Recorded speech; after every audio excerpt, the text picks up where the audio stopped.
Hello, everybody. My name is JD Beebe. I'm the CEO and co-founder of ThankView.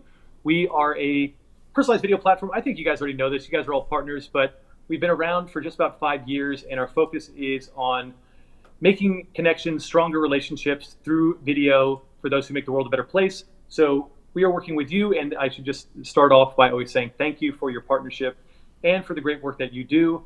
Obviously, now is such a crazy time, but especially for those who are in the fundraising world. It's not easy, and especially those of us who require events or really kind of look to be doing a lot of in-person events throughout the year.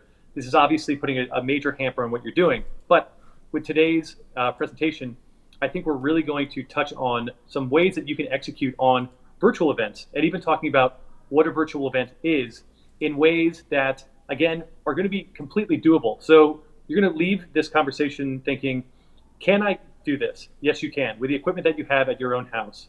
Can I afford this? Yes, it is far more affordable than you think it is, especially when you start comparing it to live events. And how am I going to do this? How can I execute this? And we're going to talk about all of that and a whole lot more today. So before I even start that, and before I make my presentation and introductions to the fantastic team at 5Tool Productions, I'm going to throw up a poll, and I ask everyone to take part in this poll. So I'm going to put the first poll live here, and let's launch it. Whoop. So the poll is live. Bunch of questions. So obviously we're here to talk about virtual events, but I want to know, have you done virtual events? What is your expectation when you have gone to a virtual event or when you think about putting one on? What is your preference? What do you want to be doing at a virtual event? Do you expect it to be just like a Zoom call? Do you want it to be full of bells and whistles? Do you want it to be interactive? Let us know about that. For in-person, for any in-person events that have been disrupted from what you've done, what's been your primary course of action? Are you trying to rethink your strategy? Obviously, I think we have a lot of proactive people here. Again, we have 400 people signed up. So the fact that you're here means you are looking for a solution. And then finally, the last thing is, and obviously we only have about half of the 400 people here on the webinar today. Have you ever signed up for a webinar or virtual event and then just for the expectation that you're going to watch it later? So let's go ahead, get those filled out. Please answer those questions. Oh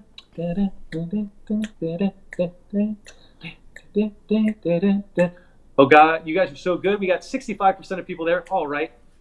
This is excellent. Thank you everyone for participating in this poll. This is very useful. So that's fantastic. So as you guys fill that out, and there's the few stragglers, we're about 80%. Let's go ahead. Can we make it 90%? Can I see 90? Can I see 90? I got 90. I got 92. Can we do 92? Let's go. So as you guys are filling that out, I'm going to go ahead and switch gears and now introduce our newest partners, the newest ThankView partners, 5Tool Productions, and the co-founders, Tyler and Phil. Tyler and Phil, how are you? Great. Doing well. Thank you very much. I got to say before anything, though, two things. One, the singing is incredible. And two, the New Hampshire accent is nothing that I've ever heard before in my entire life. Can we hear yours? Those two. Can I you don't do even it better? know what a New Hampshire accent would sound like. I think your wife is from New Hampshire, so that would be the first spot. I'd stop, Phil. My wife is from New Hampshire. She does not have an accent, so I don't know how Really? to. Yeah, she's the rare New Hampshireite without an accent. I figured like New Hampshire, Vermont, Mainers especially, but like I always thought it was kind of like a deviation of the Boston accent or the Mass accent, just a little bit, a little more northern. I think you're spot on. I think it's largely just it's really largely just Massachusetts, Massachusetts, New Hampshire, Maine. They're all largely the same. It's just a sequel, basically, right? Like the New Hampshire accent is just a sequel of the Mass accent. So it's just all a chapter in the same book. That's the easy way to Exactly. Well, awesome. Well, thank you guys for joining us here today. So again, for everyone that's just joining or you signed up because you wanted to learn about virtual events, let me say a little bit about the guys and then let them kind of go into deeper detail. But here at ThankView, we are a personalized video platform, really dedicated to making it easy to create and connect with your audiences through personalized video. But recently, we did introduce the new service called Dynamic Personalization, in which we can take one single video and then personalize it with different merge data. Like on this wall behind me, you could have my name or donation amount. And in doing that, that's where we first started working with Five Tool Productions. They were an absolute fantastic partner in terms of going up, shooting that production, getting it all cut, and in post-production and back to us so that we could personalize it to, I think, about 11,000 recipients for UMass Dartmouth. But on top of that, the team at Five Tool has been around for a number of years, working not only in the fields of higher education, but in other areas, especially up there in the Northeast area. Let me go ahead and turn it over to them and explain a little bit more about what Five Tool Productions does. Yeah, I think, Tyler, I'll let you kind of kick it off if you want.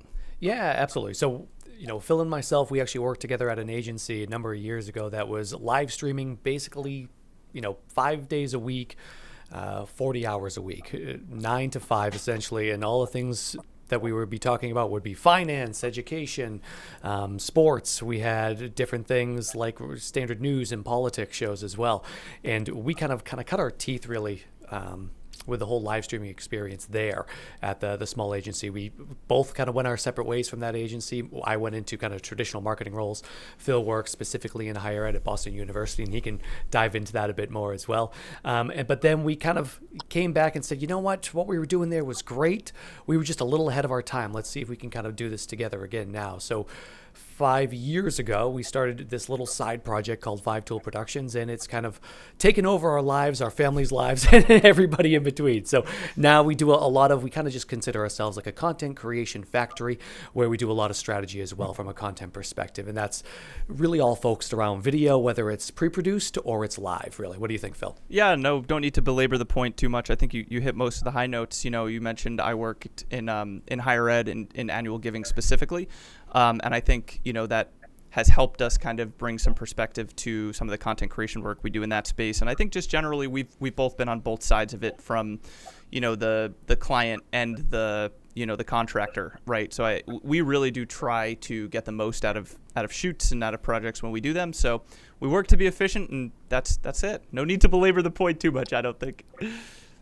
No, that's great. And obviously really excited to kind of present on this topic today. And I mean, for those who are just tuning in or if you started here from the beginning, obviously, as you can look around, we're doing live cuts where none of us are in the same place. I'm actually shooting off my phone right next to my computer here. So really exciting to the fact that just as we're kind of even making these introductions, you're starting to see what is kind of in store, what can be done to be able to kind of elevate the virtual events or the things you're doing in the online space, especially in these times. So I will do one last shout out. 82%, actually pretty good. That's a pretty good score. It's a low B, but if we can get it up to a B plus, last few people, there is the poll that's still open there. So go ahead and make sure you complete that. But so again, for today, we're going to be talking about virtual events, how you can, elevate it above just the Zoom call. Obviously, we're using Zoom here almost as an example of how you can take this and go one step even further. But why don't we go ahead and just start into the presentation, start talking about what a virtual event is, what it isn't, and a few other things as we get going. So, ThankView updates, partnerships, and more. So as you might be wondering, okay, JD, we're talking about virtual events. We're being introduced to the Five Tool Productions team. What is this all about? So one big thing that ThankView partners have seen over the years is that we are all about community. Obviously, I'm driving you to our Facebook community page. We want you to be a part of that community, and we want to keep growing that internally. But partnerships and community mean a lot more. So one thing we're really trying to put our focus on this year is bringing different platforms and technologies and integrations together in a way that make what you're doing with ThankView and with other platforms that much better. So there's a number of different partnerships we've already started to create and establish, and ones that we're looking to be doing certainly throughout the year and in the years to come.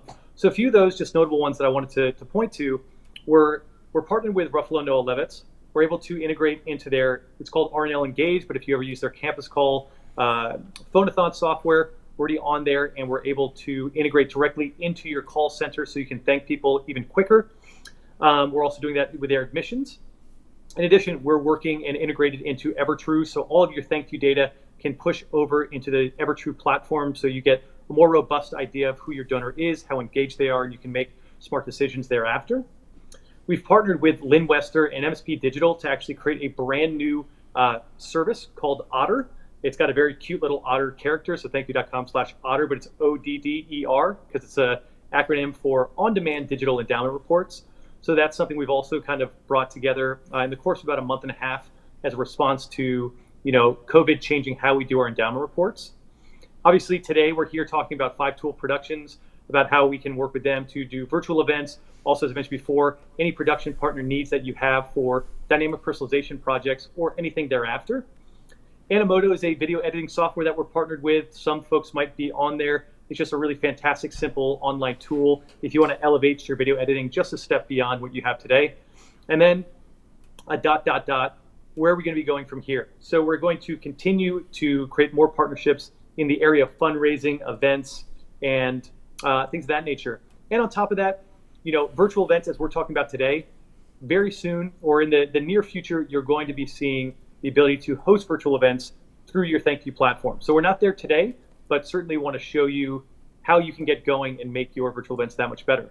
So I'm going to go ahead, turn it over to the guys, and I'm going to end the poll here. Thank you. We got 86%. We got the B+. All right. Oh, actually, sorry. One last thing there.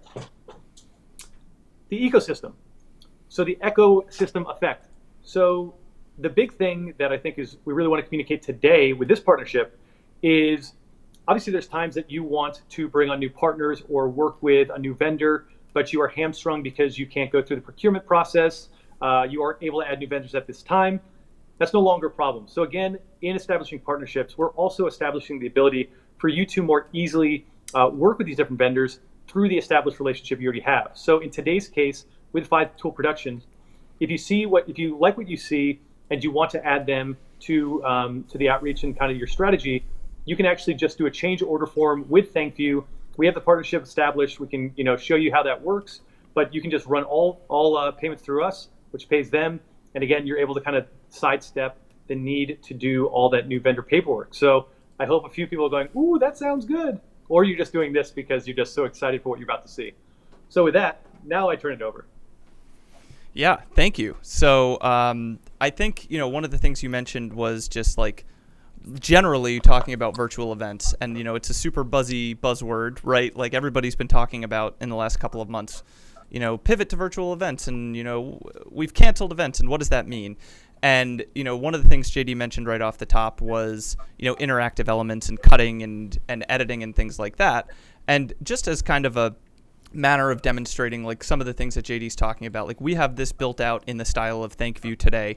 But there's kind of unlimited options that you can take in terms of how you set a show like this up. So this is just quickly switching to show an example of a branded show that, we run on our own.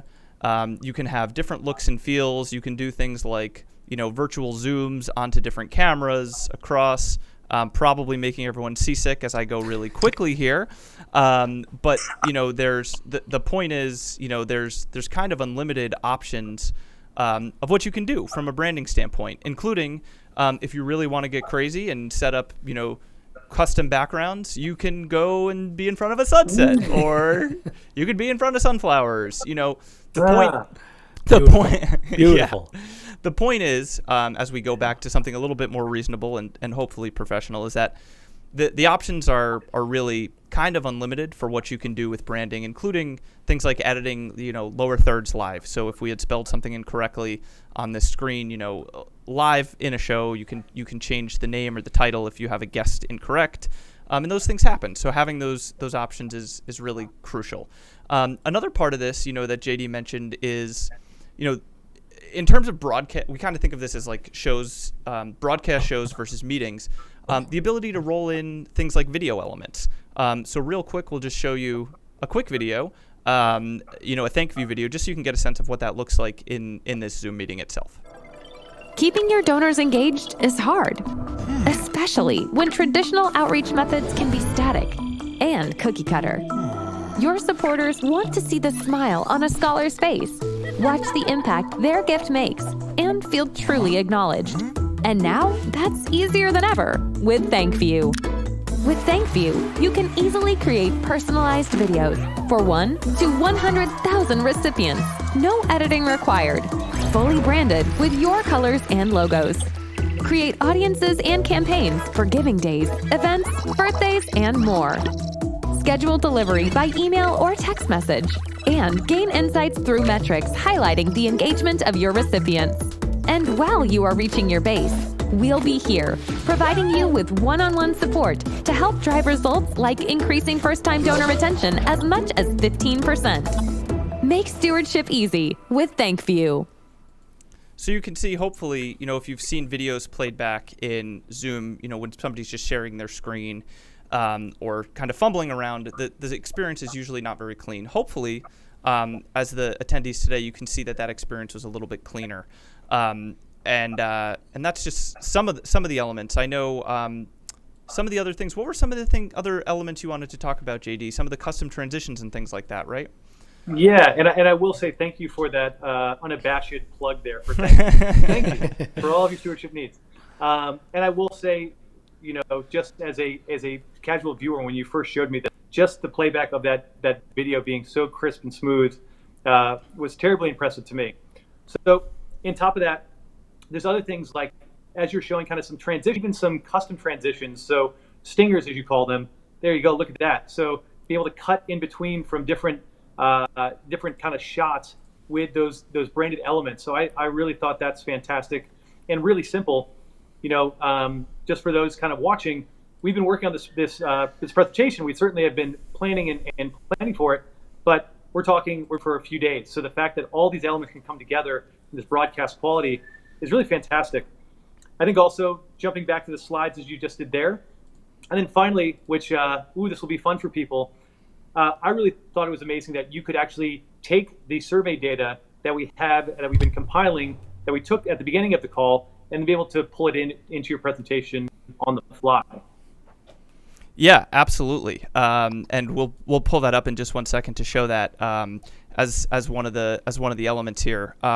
Tyler, anything else you wanted to mention in terms of things that kind of go into these virtual events? We'll talk a lot more in detail, but go ahead.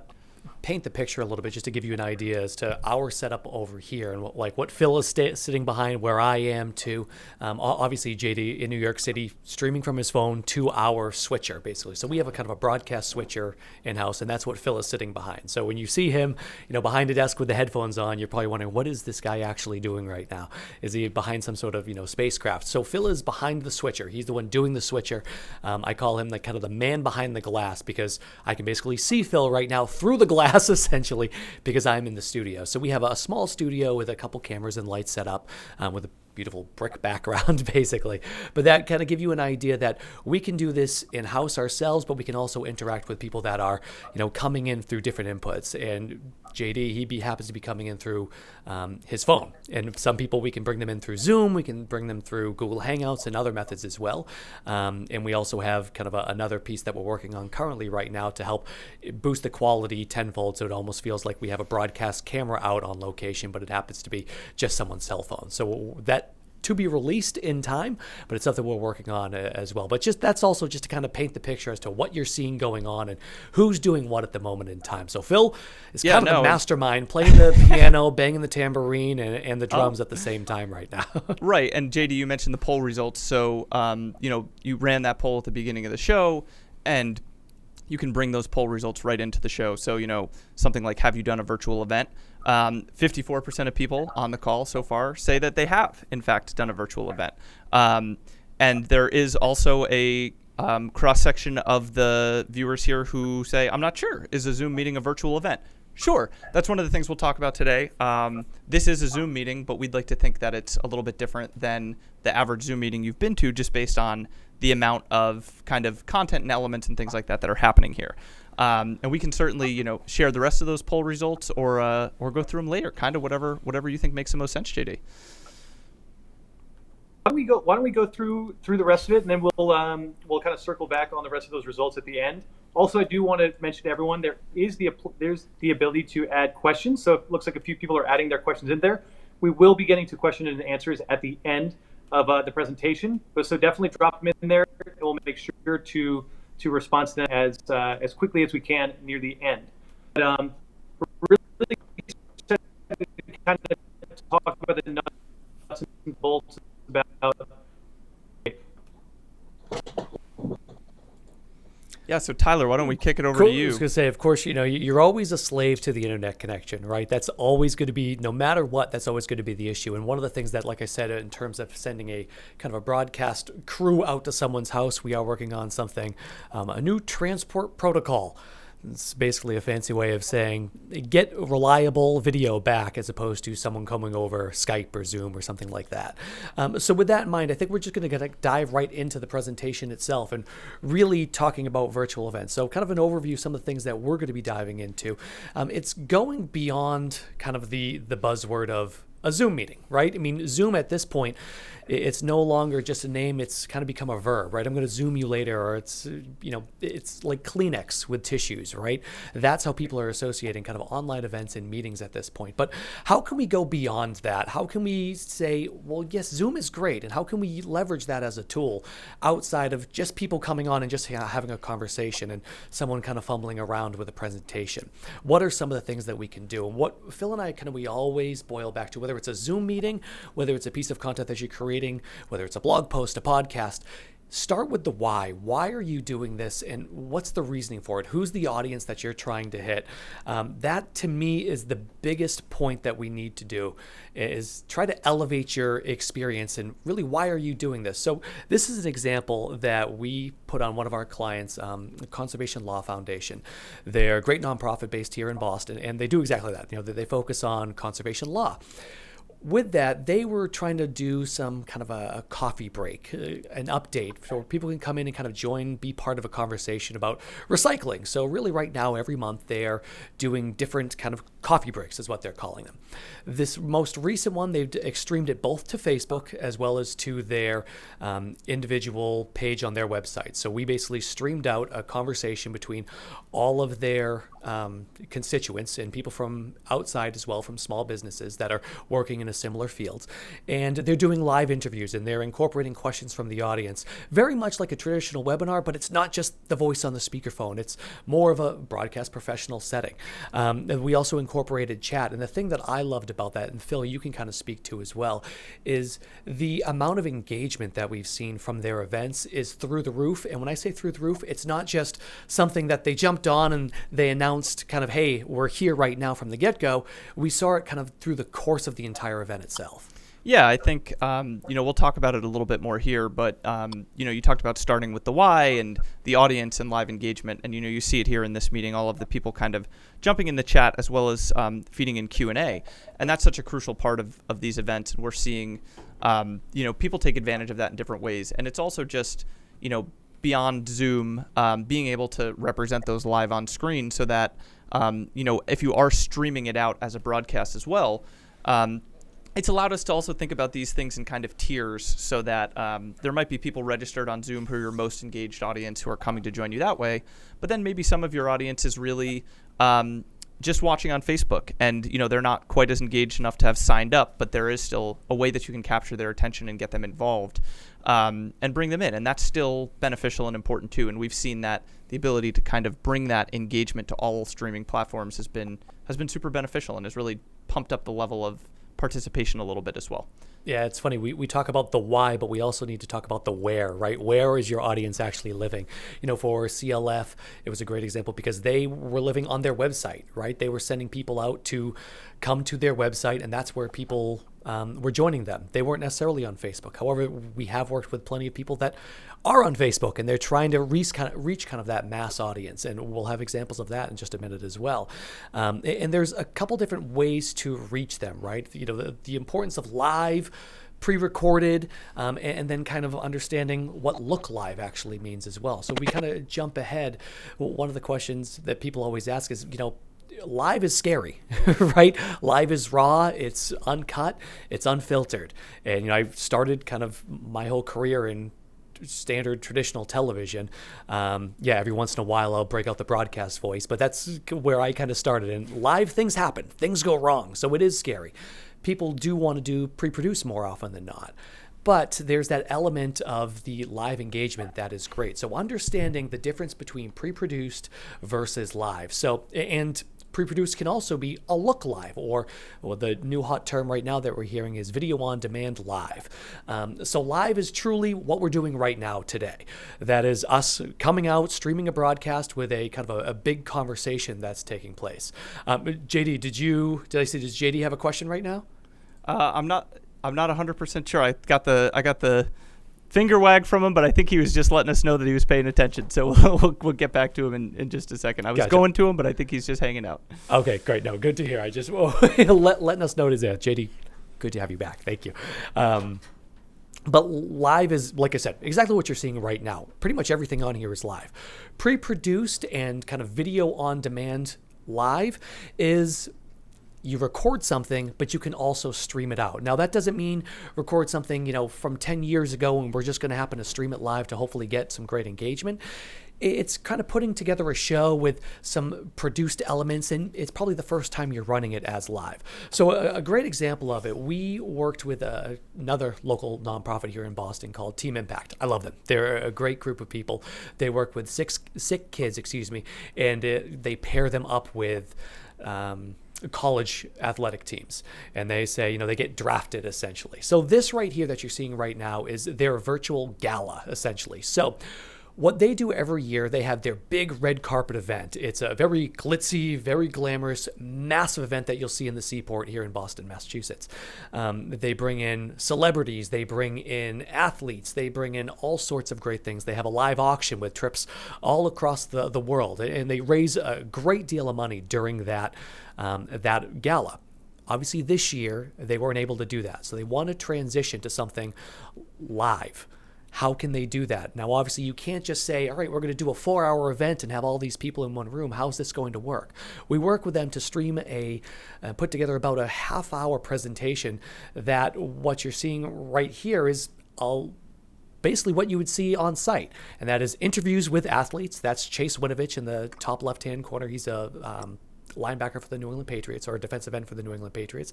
And that's one of the athletes right there. His name's Larry Prout. He happens to be based in Michigan, and he was one of Chase's teammates, quote unquote, while he was at Michigan. So we had those interviews. We worked with Wendy Nix, who is usually the MC of the event in Boston. She actually recorded all the ins and outs. And then we had the conversation with the CEO of the foundation. We had a bunch of camera footage that we captured from cell phone video, from a lot of the different athletes all across the country. And they saying, what do they miss about the team? And we kind of strung those together. So what we ended up doing was we strung it together and we live streamed it out as one continuous half-hour piece.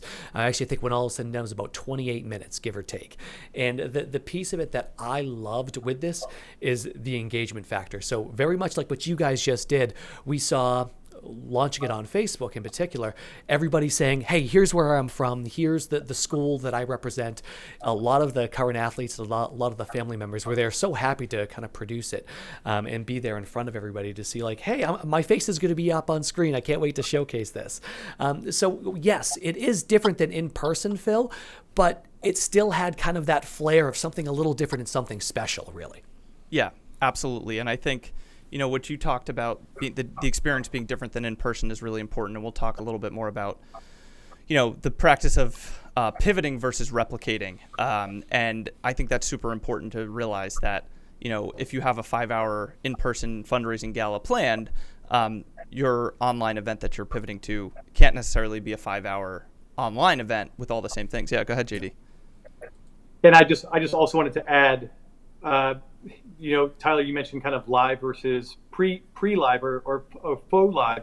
I will say, before when I put my finger up, I was dealing with a little bit of lag, but the fact that you were able to cut away from it, work around it, and then I was able to get my my connection back working, I think again is just showing that when doing this, it can be done. And again, kind of operating there from 5tool, you guys be able to cut and kind of work around any issues you might run into, I think is also a real benefit even if you are trying to do it live like this.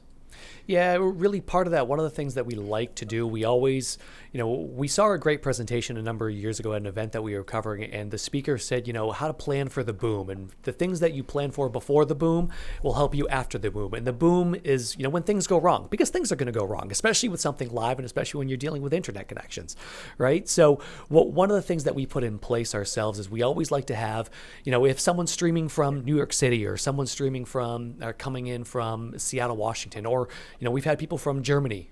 We did an all-company meeting that we had to have folks from Germany kind of joining us as well. We always like to have one person in studio, and that could be me as just kind of that crutch in case things do go wrong, right? And if it fails, I'm here to kind of help guide the ship until we can get things back on route. And it might not be me, it might be someone from your organization or wherever that may be. But it's just having that as kind of the crutch in your back pocket, right, Phil? Yeah, absolutely. Absolutely. And I think the fail-safe is there. Like if you've done virtual events, you know that there's going to be issues. And I think just having multiple fail-safes is kind of one of the benefits. So we talk about pre-recorded versus live. And I think one of the benefits is that fail-safe aspect. But then there is another benefit of thinking about doing some content pre-recorded. Also with these virtual events, there's some things to think about just in terms of rewatchability. So this stat from GoToMeeting is that 44% is the average attendance rate for marketing webinars. So what that means is that there's more people than not who are signing up for your webinars, but then are actually not coming on and joining live. So one of the things we try to remind people in that case is that when you produce this as a broadcast or as a show compared to just a Zoom meeting, there's a lot you can do to kind of make it a product that people are actually going to want to watch again after the fact and take little snippets out of it. It's produced in a way that's valuable for people beyond just the Zoom meeting. And one example, Tyler mentioned that Team Impact program that we did. Before that event happened, we were able to pre-produce a piece that we ran live as part of that show. And they're now using that in their marketing overall. So we'll just show you part of that. Maybe we'll run through it. It's a great story. I mean, good luck with the waterworks during this one. If anyone is signed on from Syracuse, props to you and your wonderful men's lacrosse team because they're featured here. So take a look at this. This ran as part of a live show, and just think about the ways that they could leverage this again after the fact. Gavin was diagnosed with cystic fibrosis on his newborn blood screening. So each day we have to take medications when he eats, do breathing treatments to make sure his lungs stay clear. Breaks my heart. And he would fight. He would fight a lot because he didn't want to do it anymore. And it's really hard to tell your son that something that hurts him is actually good for him. Dear Gavin, having you on the team is a dream come true. Ever since the first day we met, running around on the field, messing around with a lacrosse stick for the first time, you had the biggest smile I have ever seen. I knew from that moment on that you would forever change my life. In the beginning, they just took him in. They didn't ask questions. They didn't care. They literally just accepted him with open arms. When we got matched with the lacrosse team, we had mentioned that he had another visit coming up, and I knew he was going to have a blood draw. And so the team actually made a video for us and sent it to him the night before at dinner, and we showed it to him. And they welcomed him to the team, and they told him they knew he had an appointment the next day and to be brave. And so when I took him in the next day, that was the first time in about 6 months that I did not have to be another hospital technician. I didn't have to restrain his arms. I didn't have to hold him down because he said he was going to be brave for the lacrosse team. So it was nice to be a mom again. It was the first time in a long time I got to do that. Since you have joined us, you have taught me and my teammates invaluable lessons you probably don't even realize. You taught us how to see the light at the end of the tunnel. You taught us how to enjoy the little things in life. And most importantly, you taught us how to fight. You have helped change our team in a way that none of us could have ever imagined. We play for a national championship as the ultimate goal, but now there's so much more on the table. We also play for you. Kevin's always wanted a little brother or a little sister, and it's been very hard trying to explain to him why he can't have one. It just wasn't in our cards.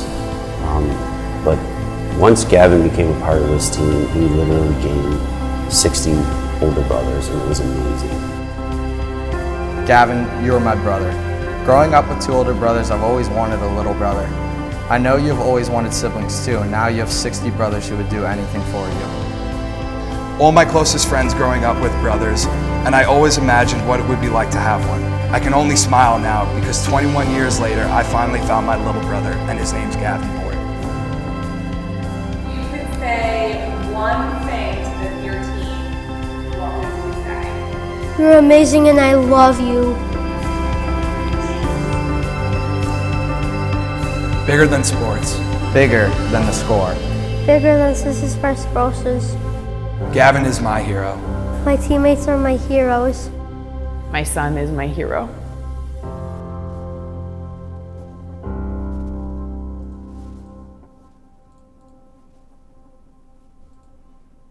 Whew. Like I said, good luck not getting the As I say, waterworks so going. you But didn't know that we were going to make you cry today, did you? but they're I able don't know, to. I mean, I've seen it before, and it gets me every time. So it's that's pre-produced, right? And that's the type of thing that you can roll into a show, whether it's live or not. And you're thinking about producing these as shows, and I think that's just an important distinction to make as you think about the ways that this goes.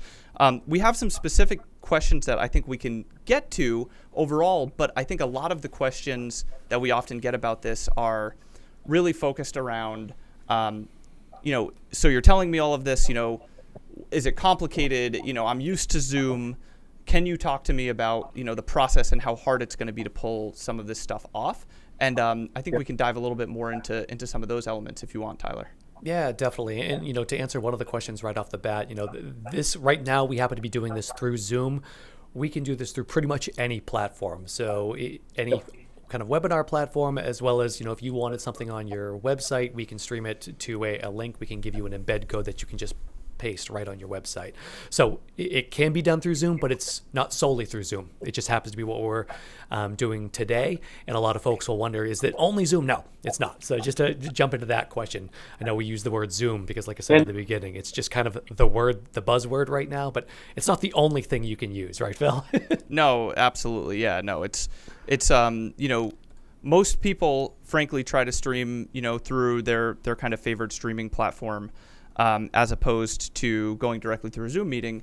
The benefit is people are used to it. So you can take kind of your standard Zoom meeting and go through it that way as opposed to worrying about a streaming platform. But we do see most people going to YouTube, going to Facebook, and just streaming it as a broadcast. And there are options for people to get on and connect that way instead. Yeah, really kind of our goal is that goes back to the beginning question is where do they live at that moment in time? Are they on Zoom? Are they on Facebook? Are they on YouTube? Are they more likely to be on your website? And where do you want them to be, right? That's kind of what we like to say is where do you want them to be? Where do you want this conversation to take place? And we can kind of force the issue and get it there for you. So that's kind of how we work. Going to the idea of working with what you have. So as you see right now, you don't need a full-blown broadcast set of equipment. You can do things from your phone. We laughed when we saw some of the recent examples from different kind of well-known TV shows. Saturday Night Live was one of my favorites.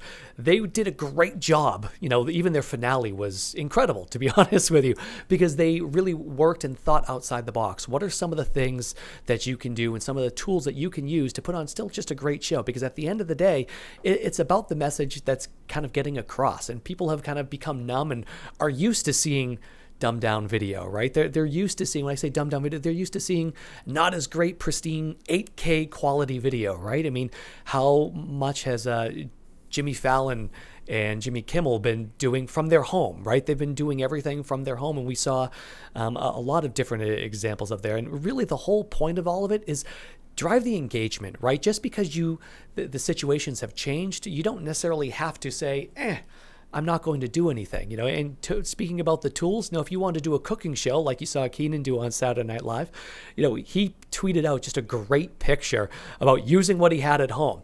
This right here is probably one of my favorite behind-the-scenes photos of all time because this is Saturday Night Live, one of the longest-running late-night shows in around, and he happened to be duct taping a camera his phone to the ceiling while he's doing his cooking show, which was hysterical nonetheless. But that's how he was getting things back to kind of the production team so they could say, all right, you filmed it, we're going to edit it. And that's kind of the way we look at everything, is saying, film it. We'll figure out something to do with it, some kind of cool things to do with it. Another kind of great example that I love is American Idol. So I don't know if anybody watches it out there. They've been doing everything virtually and remotely right now. So on their phones, Lionel Richie coming into American Idol from his phone. And really what they did was they sent out a bunch of kits to all of their different talent and said, we're going to send you a light, a microphone, and a couple of cell phones. And we're going to work with you to kind of put together a great backdrop. So it can be done. I mean, these are some of the highest rated shows out there that are doing it with their phones. You can do it that way too. Speaking of highest rated, there's no sports going on right now. The highest rated broadcast from ESPN recently was the NFL draft. They did the entire thing by way of cell phones connected over this kind of new protocol that's being launched right now. They sent out over 200 cell phone kits to the top 50 potential draft picks out there. If you saw the draft, it was really an interesting, I mean, I was watching it obviously as a Patriots fan, but also from a broadcast perspective saying, how are they doing this? How are they putting it together? So they actually sent the top 50 draft picks out there. They said, we're going to send 2 phones to each of you. One that's going to be an interview for that they can basically jump on FaceTime and do an interview with ESPN, with the NFL Network, with CBS Sports, and so on and so forth. And another camera that they called the always on camera, which was to when the kid's name that was being drafted, when they were announced, we got to see the reaction of the family and inside their homes. It was one of the coolest things. And they did that with same thing, sending a little microphone, a little headset, a little light, and a cell phone on a tripod. And they worked with everybody to say, I watched their webinar on how they did it. And, some people had great connections. Some people, they had to go over LTE. And some people, they said, we're going to ship you a new router because you have no internet whatsoever right now. So, Phil, it's interesting to see all of the different ways people are, in fact, approaching this from, this virtual world that we're living in. Yeah, and you mentioned a bunch of these things, but just tips for people working from home with this. There's a whole slew of different things you can do to kind of maximize your own phone, turn your phone into kind of a video production machine, and then also thinking about using your computer to kind of make the most of your backdrop. So little things, we'll just kind of we'll send these out afterwards, and we actually have kind of some resources that talk specifically about some specific products that you can use to kind of up the game of your cell phone or your computer. But we're talking about things like microphones, lights, basic tripods, and we're not talking big money here. We're talking about $50 at a time for something like a microphone or a really simple tripod to house your phone, or a kind of a simple light to use with on a tabletop light, that sort of a thing. JD mentioned Animoto, products like that to do simple editing, thinking about your background, as well as things like bandwidth. There's some simple things you can do, and we have some resources about this to kind of help with that process. But there's some really simple things you can do to up the game a little bit and really just help make the most of it. Yeah, I always say one of the main things that I always kind of look towards is don't sit in front of a window. Make sure that the camera is somewhat eye level and not kind of pointing up you, right? Those are just some of the things. And you saw, JD, I know, looking at you, the camera right now, it's head and shoulders. When you were, we were working in the very beginning, you were like, I'm going to have it over here to the left. I'm going to have it down. You've had it. You worked I know. out, Listen, right? I've been taking notes. Better, yeah. That's awesome. Awesome. All right. So kind of with this in mind, Phil, let's talk about what you can do. And I think some of the questions that I see popping up is, can someone else do this virtually? Can we do this on our own?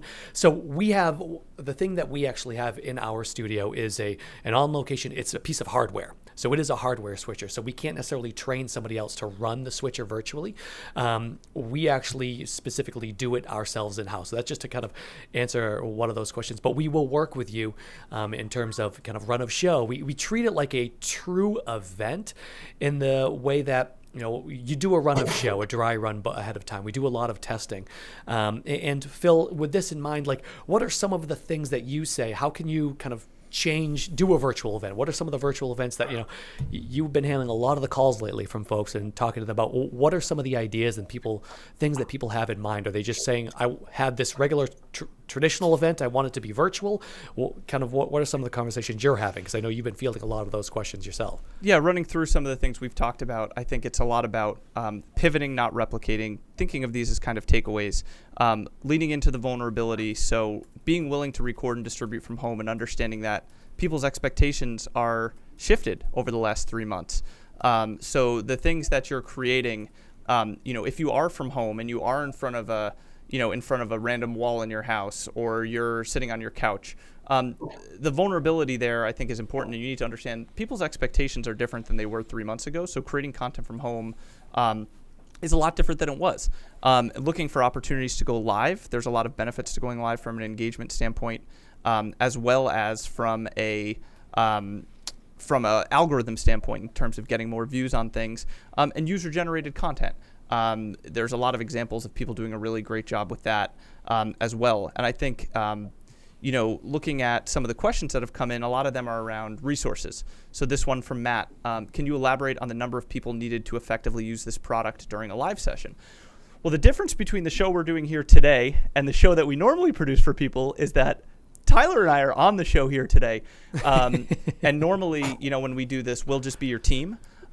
We wanted to kind of host and jump in live. So we're kind of doing double duty at this point. But when you work with us, we'll be your production team. And that means from your end, really during the show, you need your panelists. And that's really it.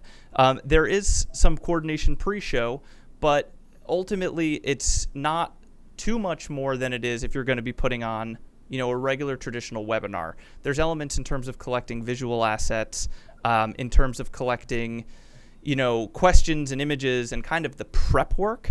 But we walk people through all of that, and then during the show, we're running it and switching it live.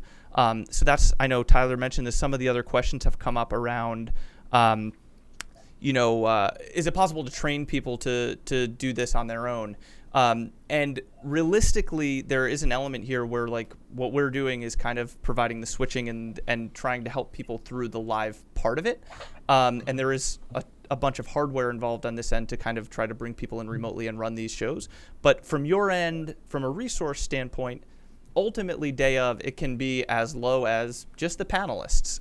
If you wanted to be more involved than that, to have people, running questions, facilitating a meeting, running polls, those options exist, but it's not a necessity by any stretch.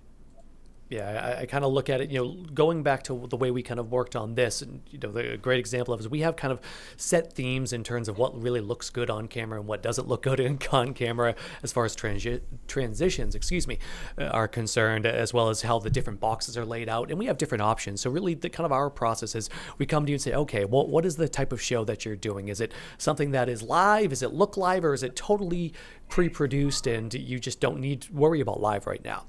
And we work with you to either record some of the sessions, and we'll go back and forth on edits the way you would kind of a traditional editing project. But a show like this in particular, we basically said, okay, JD, we're doing this with you and ThankView. We need to have the ThankView branding. So he basically sent over, here's the ThankView branding guidelines. Here's our logo. Here's our color scheme.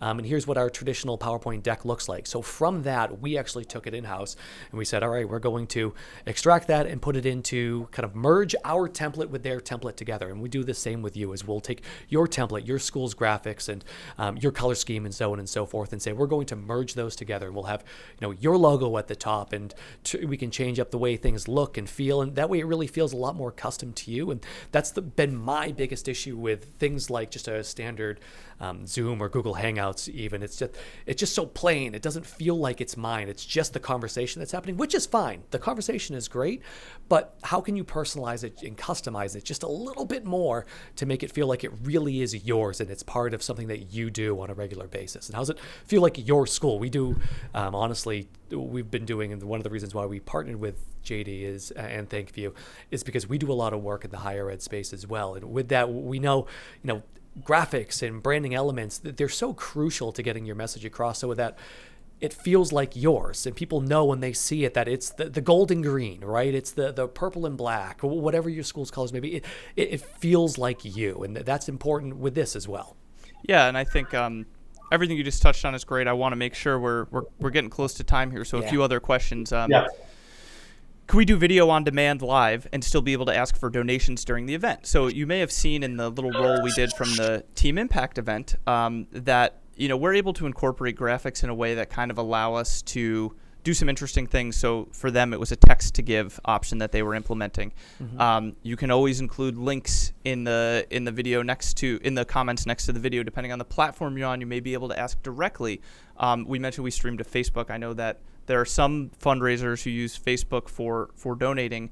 The bottom line is we also work with people to embed directly on their site. So if you were a nonprofit, soliciting for donations, and you had a page on your site with give buttons kind of surrounding it, that's kind of a good option to be able to have it all built in one place, and you're kind of owning the experience so that there's just an embedded player on your website, and viewers who are coming in can give on the spot, and then you're not really, you can give other instructions, and of course you can put calls to action and graphics in the video, but that's a suggestion from that standpoint too. JD, from that standpoint, do you have anything to add to that? Yeah, I mean, we'll be announcing a partnership in which we'll be able to provide a lot of that experience, and eventually it'll be all kind of integrated right into the ThankView platform. But certainly, just as you mentioned, Phil, being able to create those different elements and have the experience here in the Zoom live on a specific page on your website or elsewhere, that will be available. You can do that yourself, or very soon through some partnerships, you'll be able to do that through ThankView. Yeah. That's great, and there's endless options really, and we try to make this as flexible as possible. So there's a ton of options there. Again, flying through questions here. Apologies. I was going to say, I can jump in 2 questions real quick, Phil. So someone asked about requiring to come on. So a great example, I think, I've been answering about this can be deployed anywhere, but as far as someone joining, you don't have to join via Zoom. You can be on really multiple different things. Right now, JD, we sent him a link. He had to click the link, and very much like kind of any other meeting out there like Google Hangouts, you click the link and it will prompt you to say, open up can this browser have access to your webcam and microphone? And you just select yes, and we can import you in. And JD actually essentially becomes a direct feed, becomes another input in our switcher. That's the way it kind of works on our end. So no, you don't need Zoom to access it. We can leverage Zoom. We can have people from Zoom join in. We can have people from Skype, from Google Hangouts, and any other kind of web-based platform that you can really think of. We can bring those in, but we have our own kind of proprietary, where we send you a link or your guest a link that they can join that way. That was kind of one of the questions that I saw pop up in the other one, in terms of interaction. So as far as Q&A, so we have chats, we have polls. We've worked with a company called Slido, that you may have seen them at different events, on-site events. So obviously with everything taking place, they're pivoting to more virtual as well, but we started working with them to have things like actual polls and kind of trivia. What was it? Quizzes, excuse me. Yeah. Phil, yeah, that was the thing that was actually kind of cool. We can have quizzes, and we can set timers for the quiz to be only 5 minutes long to answer the 5 questions, and once the time's up, it can display for us, and we can incorporate that into our broadcast. So there are ways to. I always love to incorporate the audience, and we can kind of bring people on, and if you want to send someone from the audience a link to join, we can do that as well. But there's a lot of different kind of fun ways we can do that. Yeah, and another question just on the same vein, do you have security options?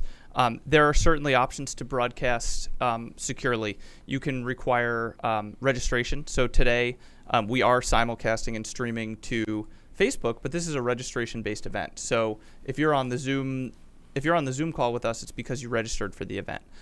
There are also options to, even if it's embedded on your website, to require people to put in a name and a password in order to get in. Yeah. So there are some options for security, and it kind of is. It's not a one-size-all situation. There's also ways you can restrict embeds to particular URLs. We do private events for people all the time. That's what I was just going to say. One example of that, we work with a the large company here in Boston, they do all company internal meetings that they have to stream out across the world, really. And they don't want any of that information leaking out to the public. Obviously, you can't stop one of your employees from taking out their phone and recording the screen, but we work with them to make sure that it's only accessible by people with their at so-and-so xyz.com domain. So we restrict that. So there are some security pieces there. I'm only cutting you off, Tyler, because we're at time, and we wanted to talk really quickly about what this looks like from a pricing standpoint. So remote productions like this generally start right around $1,850. That's kind of the starting point. We say, what's the absolute starting point we could do for these? This is doable, though, and we've done plenty of events at this price range for folks. And this is kind of all of what it includes in terms of panel discussions or presenters, custom graphics, cutting between speakers, creating on-demand files, short clips for after the event, live chat, streamed live if you want it, also streamed as a look live. So that's kind of what we're looking at from a basic starting point here. And then it's customizable, and there's options to make this what you want it to be for whatever's going to fit your needs best. So we try to work with each client individually to make that work that way. Yeah, and I appreciate you guys going through this, and especially I know for myself as I've been going through, I've had a little few tech snafus, but able to kind of work through it, and it's been really amazing to see not only how you guys can kind of be able to perform this live, but especially as you showed with a team impact, just that so much of this can be done to really make it feel like that event. And to the questions that came in, being able to have those tertiary elements like donations and other comment slides or Q&As, depending on the platform you're using, you can incorporate those different tools that are already built in, but also be able to use the ones that are right through, if you do additional things like Slido and those sorts of things there. So in all of that, I did want to put up one more poll. So now that we've kind of gone through the process for understanding from folks, one more side of the poll here. So if everyone would take a second, just let us know, now that you've kind of seen it in action, you've seen how it goes. We've talked about when to do it, how to do it in live events or otherwise. If you kind of put in some information, say if you'd like for the 5-Tool team to be able to reach out to you to set up some time to connect, talk through this process. Again, I know personally, I'm really excited. Obviously we've been working together for a little bit, but to really kind of establish this partnership. Again, for those who are interested, talk to them. If you have vendor issues, you can come through us. If you want to work directly through 5-Tool, all the better. All we're here to do is really facilitate great partnerships. And I really think you guys are on something fantastic.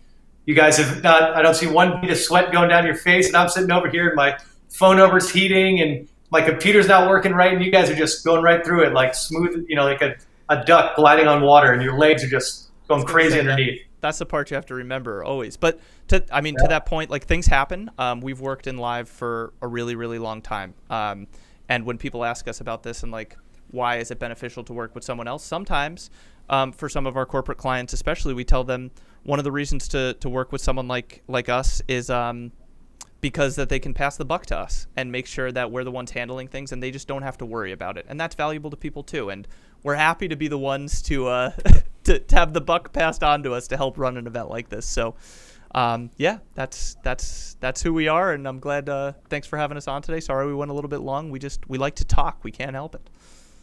No, it's okay. No, and I appreciate everyone that was on the call. Thank you for your time. Thank you for taking an hour out of your day to learn about how you can supercharge your virtual events without breaking the bank. And I guess, guys, any other kind of last thoughts before we sign off here? I don't think so. Tyler, you got anything else? No, not at all. Looking forward to talking with anybody that wants to discuss further. But this is awesome, JD. Honestly, thank you to the whole ThankView team. Can't say thank you enough. You guys have been great as always. So. Yeah, well, and thank you to our ThankView partners, the people that use the platform. We always appreciate it. Obviously, as you guys need more, you can always reach out to our team. We're always going to be continuing to listen to your needs, try to find ways that we can do it. And if we can't do it, we're going to find the best people for you to do it with.